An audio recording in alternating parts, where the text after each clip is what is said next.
kali ini kita akan membahas tentang impiannya orang Indonesia itu apa. Indonesian Dream versus Indonesian Reality. Jadi gini, mayoritas di antara teman-teman milenial itu kan diajarkan oleh orang tuanya biasanya begini, nak belajar rajin dari ranking tinggi, nanti kalau sudah lulus SMA kuliah, pilih jurusan yang laku di pasaran, kemudian belajar juga yang rajin supaya IPK-nya tinggi, jangan lupa ikut organisasi ya karena itu penting. Jadi nanti kalau sudah lulus kamu cari pekerjaan itu gampang. Terus ikut juga seminar-seminar yang nanti dapat sertifikat. Nah itu nanti dilampirkan kalau pas ngirim lamaran ya. Jadi lamarannya jadi tebal sekali kalau di print ya. Atau kalau di email itu attachment-nya jadi banyak sekali. Nah jadi sekolah, pendidikan akademis segala-galanya kalau sudah lulus cari kerja. Gaji gede, tunjangan banyak, sehingga nanti masa depanmu terjamin kamu bisa mewujudkan mimpi-mimpimu. Nah mimpinya orang Indonesia itu apa toh? Yang pertama, nikah di tempat yang eksotis. Biasanya kalau yang cewek-cewek itu maunya kan nikah agak wah gitu ya. Karena nikah itu kan sekali seumur hidup. Ya betul sih, ya sekali seumur hidup, jangan bolak-balik, nggak bener itu. Nah, tapi kalau yang cowok-cowok bilangnya yang penting sederhana aja, kan yang penting sah. Nah ini harus terjadi negosiasi nih, karena kalau yang wah itu tentunya budgetnya juga gede. Kalau yang sederhana ya ke penghulu nyembelih ayam satu, modal berapa 500.000 yang penting sah gitu kan. Nah, tapi jarang ya yang begitu ya. Jadi Anda silakan hitung-hitung lah biaya nikah Anda berapa. Kemudian kalau sudah menikah di tempat yang eksotis begitu, syukur di pinggir pantai gitu kan, punya rumah. Nah rumahnya juga tidak mau yang kecil-kecil, rumahnya 2 miliar ya di kawasan perumahan elit. Kemudian mobilnya juga yang wah gitu ya, apa Alphard ya, harga 1 miliar. Terus dia bisa olahraga yang keren, olahraganya eksekutif itu apa? Golf ya. Terus punya keluarga harmonis. Nah, dan bisa jalan-jalan ke luar negeri minimal 2-3 kali per tahun. Itu impiannya orang Indonesia, Indonesian Dream. Salah? Enggak, sama sekali enggak salah. Justru salah kalau teman-teman tidak berani untuk punya impian. Ya, jadi impiannya kecil-kecil. Nah, itu justru keliru, justru salah. Ya, mimpi harus besar, dream big gitu ya. Nah, tapi yang harus dilihat lagi, yang dia harus evaluasi adalah kendaraannya untuk mewujudkan semua itu. Karena kalau Anda bermimpi nikah di tempat eksotis itu kan duitnya juga lumayan ya, bisa 200-300 juta. Belum rumahnya 2 miliar, belum kendaraannya dan lain sebagainya. Ya itu butuh modal sekian miliar gitu loh. Lah, kalau kerja UMR lambok mati hidup 7 kali belum nutup itu ya. Jadi impiannya tidak keliru, tapi kalau Anda tidak koreksi evaluasi kendaraannya, nanti jadinya Indonesian Reality seperti ini. Maksudnya gimana? Yang tadinya pingin nikah di tempat eksotis akhirnya tidak jadi ya, nikahnya di pinggir kuburan. Kok menghina Pak? Bukan menghina, ini kenyataan ya, ini sempat viral soalnya ya kebetulan aja calon Anda rumahnya di dekat kuburan ya. Saya pernah daerah Semarang itu ada kuburan di pusat kota namanya Bergoto itu ya, siang-siang karena itu jalan pintas ya, jalan potong lewat situ kok dangdutan di kuburan kok dangdutan nih, ternyata ada nikah ya. Jadi nikah terus dikasih layar gitu kan, di balik layar itu kuburan. Sangar tuh ya, mantap gitu ya.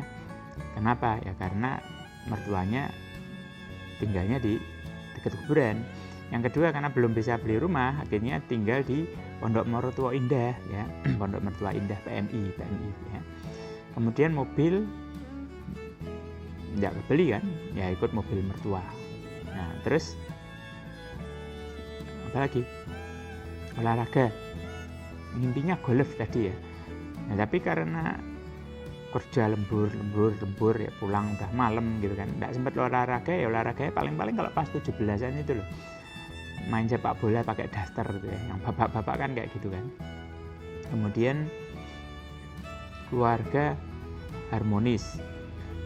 Gimana mau harmonis tiap bulan masih mumet dengan masalah keuangan gitu kan. Nah, ingat 70% perceraian berawal dari masalah keuangan. Nah, kalau ada masalah keuangan, entah kenapa biasanya keluarga itu jadi lebih emosional gitu loh. Ya, contoh kasus. Misalnya ada ibu-ibu duitnya tinggal 5.000. Terus dia bilang ke anaknya, "Nak, beliin kecap buat masak nasi goreng." Nah, karena anaknya lagi nonton SpongeBob, ya, nggak nyambung kan? Ya, diinget-inget, pokoknya beli ya. Berangkat sambil mencucu gitu ya, sampai di warung lupa dia. Disuruh beli apa ya? Akhirnya dia beli cuka. Nah, harga sama 5.000 ya. Bawa pulang, ibunya murka. "Kamu ini wah, ngomel-ngomel luar biasa lah ya." Nah, jadi lebih emosional biasanya karena barang yang sudah dibeli tidak bisa dikembalikan. Nah, contoh lain kalau pas ke supermarket misalnya, anaknya mecah, ya namanya anak-anak ya, gocekan mecahin sesuatu, biar. Nah, ada tulisannya kan, kalau memecahkan berarti membeli, padahal duit mepet, duit yang harusnya untuk belanja bulanan akhirnya harus dipakai untuk bayar apa misalnya gelas yang dipecahkan oleh anaknya. Nah, jadi jauh lebih emosional gitu loh, lebih gampang marah-marah, jadi lebih sensitif ya, itu kalau kekurangan masalah duit ya. Nah, yang terakhir, yang tadinya ngimpinya jalan-jalan ke luar negeri, ya lupakan ya, nggak mungkin. Paling dolannya ya kalau Semarang ya ke mana, Simpang 5, Tugu Muda, ya ke situ-situ aja lah ya. Nah, ini yang terjadi ya. Nah, kenapa kok bisa seperti ini? Ya karena tadi kendaraannya itu yang harus dievaluasi gitu loh. Jadi teman-teman banyak yang kalau hari ini Anda masih berpikir sekolah setinggi-tingginya, lulus cari pekerjaan bisa mewujudkan impian,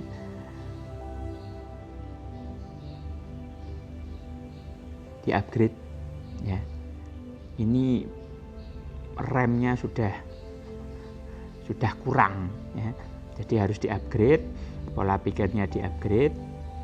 Tidak salah punya pendidikan tinggi, tapi kalau Anda berpikir bisa mewujudkan impian hanya dengan mengandalkan gaji, yang dimana kalau Anda masih fresh graduate biasanya tidak jauh-jauh dari UMR, ya repot ya. Nanti mimpi hanya tinggallah mimpi ya, kenyataan bicara berbeda lagi ya. Jadi terus gimana solusinya? Ya teman-teman yang milenial, ayolah buka hati, buka diri, buka matamu ya, supaya lebih bisa melihat kenyataan gitu loh. Jadi sudah saatnya Anda ini belajar untuk berwirausaha, berbisnis ya.